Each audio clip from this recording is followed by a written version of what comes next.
Progresso Financeiro Podcast.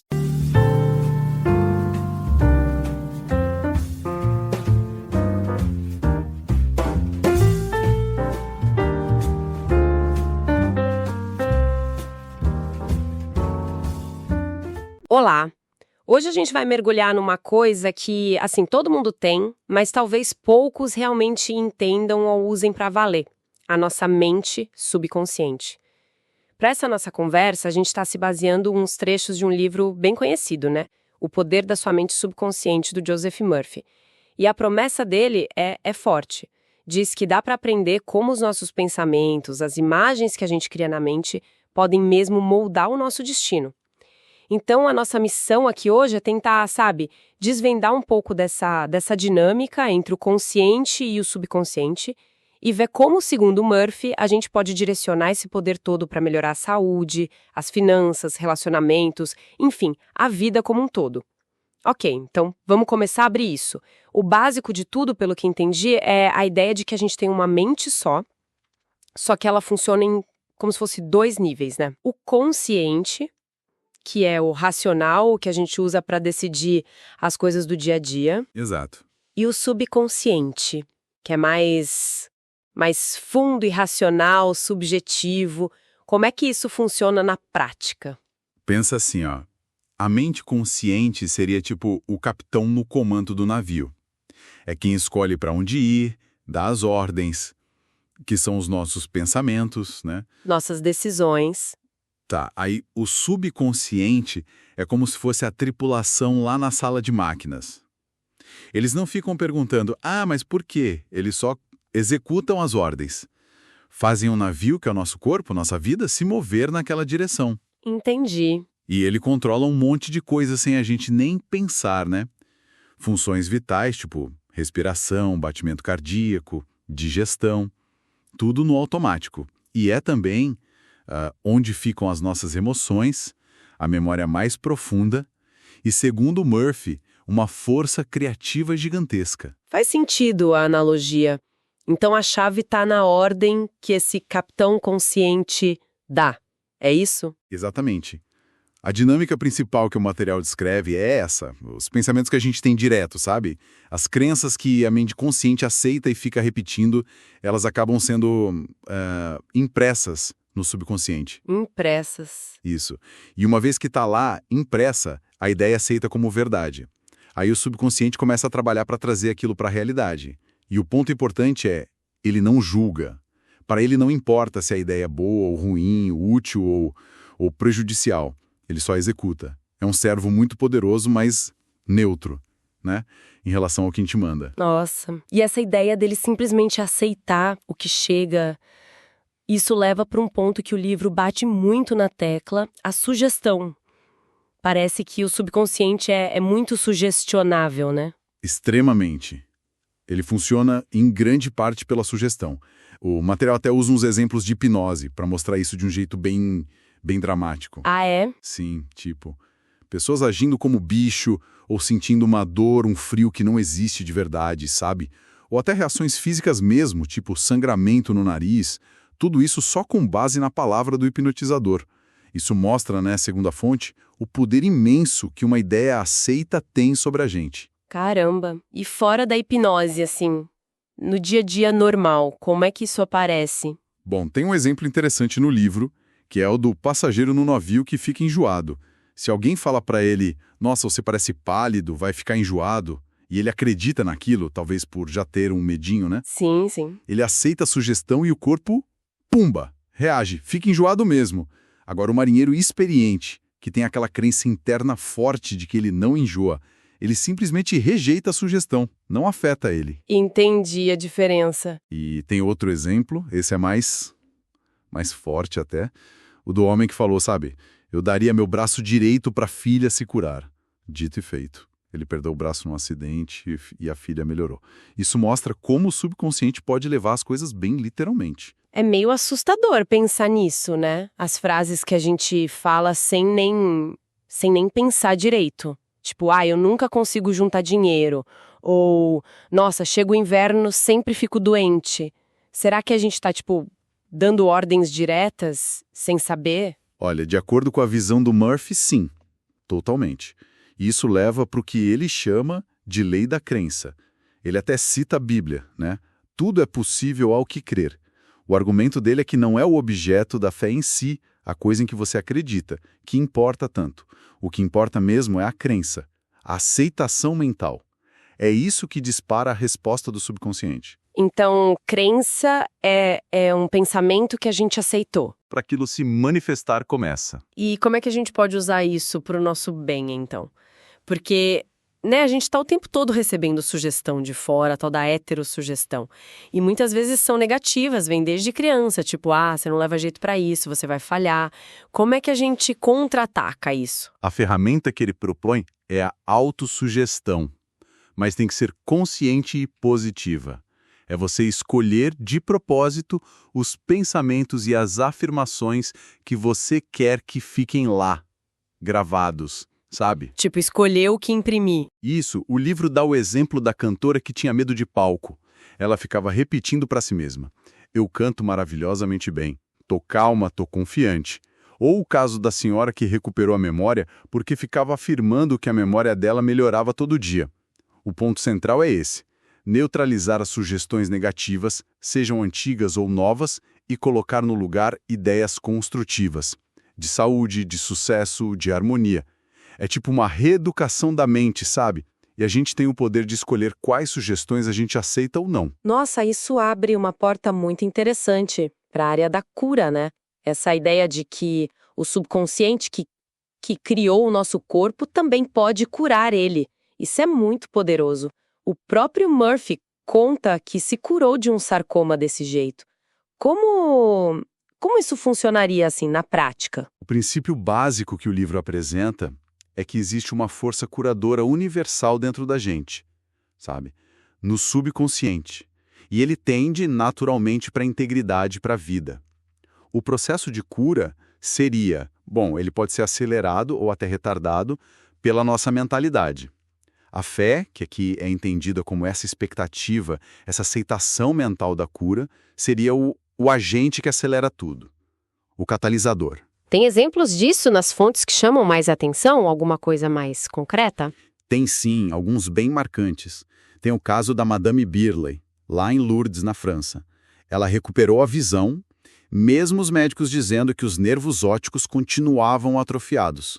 A explicação seria que a fé intensa dela ativou esse poder curador do subconsciente. Uau! Outro exemplo é o Dr. Sdale, lá no século XIX, na Índia. Ele fazia cirurgias super complexas usando só anestesia mental, ou seja, sugestão. E os resultados dele para a época eram impressionantes, com taxa de mortalidade baixa, mesmo antes de saberem sobre germes e tudo mais. Só com sugestão. Incrível. Pois é. O ponto comum em todas as curas, segundo Murphy, seja num lugar sagrado, com um médico, terapeuta, não importa, é a ativação dessa resposta do subconsciente pela crença do paciente. O Paracelso, um médico antigo, já dizia algo tipo: não importa se o objeto da sua fé é real ou falso, você vai ter os mesmos efeitos. Então, peraí, a fé aqui não é necessariamente religiosa, é mais a aceitação mental? No tratamento que está fazendo. Ou simplesmente uma fé subjetiva, na própria capacidade do corpo de se recuperar. A chamada terapia pela oração que o livro menciona é descrita como o uso direcionado, quase, científico dessa dinâmica mental. Entendi. Ele fala até de tratamento à distância. A ideia é que uma mente pode influenciar outra através de um campo mental universal. Como no caso que ele cita, da filha que orou pela mãe que estava doente em outra cidade e a mãe melhorou. A lógica é: pensamentos de medo, preocupação, eles atrapalham o fluxo natural de cura do corpo. Já os pensamentos de paz, de saúde, de harmonia, esses ajudam, promovem a cura. Ok, faz sentido. Mas se esse poder todo tá aí, disponível pra gente, como é que acessa isso de forma prática? Tem técnica? Porque parece uma coisa meio abstrata, né? Sim, parece. Mas o livro tenta desmistificar isso, sabe? Ele oferece várias técnicas bem concretas mesmo. E o interessante não é nem a quantidade de técnicas, mas o princípio que está por trás delas todas. E quais seriam as principais técnicas, então? Uma que ele bate muito na tecla é a técnica da visualização. o que ele chama de filme mental. Filme mental. Consiste em você criar uma imagem bem clara, bem detalhada, do seu desejo já realizado, como se já fosse real agora. E não é só ver, não, é sentir a realidade daquilo. O Murphy mesmo conta como ele visualizou um lugar perfeito para as palestras dele e logo depois encontrou. Outro exemplo que ele dá é imaginar o cheque da venda de uma casa, sentir aquela alegria, agradecer. Sentir. Você falou sentir de novo, então não é só pensar, tem que ter o sentimento junto. Esse é um ponto-chave. Parece que o sentimento é a linguagem que o subconsciente entende melhor, sabe? É o que dá força para a ideia. Entendi. Outra técnica é a de um tal Baldwin. A ideia é condensar o desejo numa frase curta, fácil de gravar. Tipo, sei lá, riqueza e sucesso fluem para mim agora. E aí você repete isso como se fosse uma canção de ninar, um mantra. Especialmente naquele estado sonolento, sabe? Antes de dormir ou logo ao acordar. Ah, interessante. E isso liga com a técnica do sono. Aproveitar justamente esse momento quando a mente consciente está mais relaxada, menos crítica. Isso deixaria o subconsciente mais aberto, mais receptivo à sugestão. Faz todo sentido. Diminuir a resistência do capitão racional, né? Que mais que tem? Tem a técnica do obrigado, que é basicamente cultivar a gratidão, antecipada. Agradecer pelo bem que você deseja como se já fosse seu. Obrigado pela cura, obrigado pela solução perfeita para esse problema. Isso gera o sentimento de que já aconteceu, de aceitação. Gratidão antecipada. Gostei disso. E tem também o método afirmativo, que é bem direto. Você simplesmente afirma a verdade que você deseja, no tempo presente. Eu sou forte e saudável, eu tenho sucesso em tudo que faço, mesmo que a realidade aparente diga o contrário. A ideia é que a persistência em manter essa afirmação, com fé, com convicção, acaba por imprimir ela lá no fundo, no subconsciente. Entendi. Visualizar, sentir, repetir no estado certo, agradecer, afirmar. Parece que tem várias portas de entrada. E por que essas técnicas funcionariam? Quer dizer, qual o mecanismo por trás, segundo a fonte? Olha, o ponto crucial em todas elas parece ser duplo. Primeiro, chegar num estado relaxado, sonolento, meditativo, para diminuir a censura da mente consciente, como você disse, baixar a guarda do capitão. Certo. E segundo, impregnar o subconsciente não só com a ideia, mas com o sentimento que corresponde àquela ideia. O livro repete isso várias vezes. O sentimento é o segredo. Se você se sente rico, você atrai riqueza. Se você se sente saudável, você promove a saúde. O sentimento é o segredo. É. E tem outra coisa importante que ele menciona. A lei do esforço revertido. Se você tenta forçar demais com a força de vontade, sabe? Mas a sua imaginação, que muitas vezes está cheia de medo ou de dúvida, vai na direção contrária, a imaginação geralmente ganha. Ah, então não adianta só querer muito. Não adianta querer muito e sentir o contrário, entende? Por isso o foco é no relaxamento, na aceitação tranquila, e não numa luta mental. É como se fosse um jeito de conversar com essa parte mais profunda da mente na linguagem que ela entende. Um hack, talvez. Entendido. Faz muito sentido essa parte do sentimento e do relaxamento. Visualizar, sentir, repetir, agradecer, parece acessível, né? E onde mais, assim, além da cura, essas fontes sugerem que a gente pode aplicar isso? O livro parece que cobre um monte de área da vida. Cobre sim. A gama de aplicações que ele sugere é enorme. A ideia central é que o mesmo princípio, ou seja, imprimir a crença que você quer no subconsciente, vale para qualquer área da vida. Qualquer mesmo. Vamos explorar algumas rapidinho, então. Riqueza, por exemplo. É um tema que interessa muita gente, né? Como é que aplica isso para ter mais dinheiro, por exemplo? Para a questão da riqueza, o foco principal seria mudar a mentalidade interna, sair da escassez e ir para a abundância. Isso passa por se sentir merecedor, sabe? Esperar a prosperidade como algo natural. Usar afirmações tipo: eu gosto do dinheiro, eu uso ele com sabedoria, de forma construtiva, e ele circula constantemente na minha vida.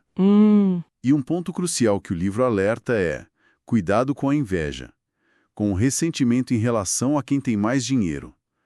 Porque isso só reforçaria a crença na falta, na limitação. A ideia é cultivar uma convicção lá no fundo, no subconsciente, de que a riqueza flui livremente para você. Interessante. E para ter sucesso, sei lá, num projeto, na carreira? Aí ele propõe tipo uns 3 passos básicos. Primeiro, descobrir o que você realmente ama fazer. Segundo, se especializar naquilo, virar muito bom. E terceiro, garantir que o seu desejo não seja só para você, egoísta, mas que de alguma forma beneficie mais gente, a humanidade. Entendi. Além disso, ele fala muito da importância da imaginação sustentada, se ver já tendo sucesso, sentir a satisfação daquilo. Ele dá exemplos, como o ator que ficava imaginando o nome dele nos letreiros luminosos, ou o farmacêutico que visualizava a farmácia ideal dele. E claro, superar o medo de fracassar também é fundamental. Ver cada obstáculo como um degrau, não como um muro. E nos relacionamentos, que muitas vezes são as áreas mais complicadas da vida. Pois é. Aqui a tal da regra de ouro é central. Aquilo que você pensa, sente e faz em relação aos outros, você acaba atraindo para a sua própria experiência. Então, para ter um relacionamento harmonioso, a dica é: comece a pensar, sentir e agir de forma harmoniosa em relação a outra pessoa. Mesmo que no começo seja só na sua mente. Mude a conversa interna que você tem sobre o outro. Mesmo que a outra pessoa não mude. A ideia é que a mudança comece em você. Para atrair um parceiro ideal, por exemplo, o conselho é focar nas qualidades que você admira e deseja numa pessoa e cultivar essas qualidades em si mesma primeiro. A sinceridade e uma base espiritual forte também são vistas como muito importantes. E evitar aquela tentação de querer consertar ou mudar o outro, sabe? Isso é um ponto-chave também. Riqueza, sucesso, relacionamentos, são áreas bem grandes. O material menciona outras aplicações, talvez mais específicas. Menciona um monte, sim. Embora a gente não consiga detalhar tudo aqui, né? Mas fala sobre usar o subconsciente para obter orientação, sabe? Para tomar decisões difíceis, para encontrar objetos perdidos, ele dá exemplos de anel, testamento, para ter um sono mais reparador, porque, segundo ele, o subconsciente trabalha muito enquanto a gente dorme. Ah, é? Isso é do perdão, tanto para a saúde mental quanto física. Como superar maus hábitos, tipo alcoolismo, usando a substituição mental, imaginando a liberdade. Nossa, quanta coisa! Sim. Como lidar com o medo, entendendo que medo é basicamente um pensamento e que a gente pode focar no desejo oposto, e fala até sobre como manter um espírito jovem, rejeitando a ideia de que a mente tem que envelhecer junto com o corpo, manter o interesse, continuar aprendendo. Uau! É realmente muito abrangente. Mas o fio condutor, o que liga tudo isso, parece ser sempre o mesmo, então. Exatamente. O princípio fundamental que está por baixo de todos esses exemplos é esse. O subconsciente manifesta aquilo que a gente imprime nele de forma consistente. Seja através de pensamentos, de crenças, de sentimentos, de imagens mentais, não importa a área. Saúde, dinheiro, amor, trabalho, o mecanismo que o Murphy propõe é o mesmo. E ele afirma que esse poder está aí, dentro de cada um, acessível para todos. Não é um dom especial para alguns poucos. Então, fazendo um resumo dessa nossa conversa de hoje, olhando para essa perspectiva do Joseph Murphy, parece que a gente tem um recurso interno, assim, imensamente poderoso, né? Que é a mente subconsciente. E a chave toda estaria em aprender a direcionar essa força conscientemente, principalmente com os nossos pensamentos, nossos sentimentos e as crenças que a gente cultiva no dia a dia. Isso mesmo. Se a gente seguir essa linha de raciocínio, nós seríamos os arquitetos da nossa própria experiência de vida. A qualidade do nosso mundo interior, ou seja, os pensamentos e sentimentos que a gente alimenta, determinaria a qualidade do nosso mundo exterior. E o subconsciente, se a gente não atrapalhar ele com medo ou com crenças negativas, ele tenderia naturalmente para a vida, para a solução, para a harmonia. Então, o que tudo isso significa para quem está ouvindo a gente? Talvez um pensamento para levar daqui, inspirado diretamente nessas fontes. Se o nosso subconsciente aceita como verdadeiras as nossas crenças mais profundas, aquelas mais habituais, qual crença que a gente talvez tenha agora, sobre nós mesmos ou sobre a vida, que pode estar, sem a gente nem perceber, limitando nosso bem-estar, nosso sucesso? Boa pergunta. E, por outro lado, qual seria uma nova crença que, se a gente escolhesse conscientemente e alimentasse ela com sentimento, com convicção, que portas ela poderia abrir para uma experiência de vida mais rica, mais satisfatória. Fica aí a reflexão para todo mundo. A gente agradece muito a companhia nessa análise de hoje. O material original, claro, tem muito mais detalhe para quem quiser se aprofundar, né? Com certeza, vale a pena conferir. Então é isso. Até a próxima!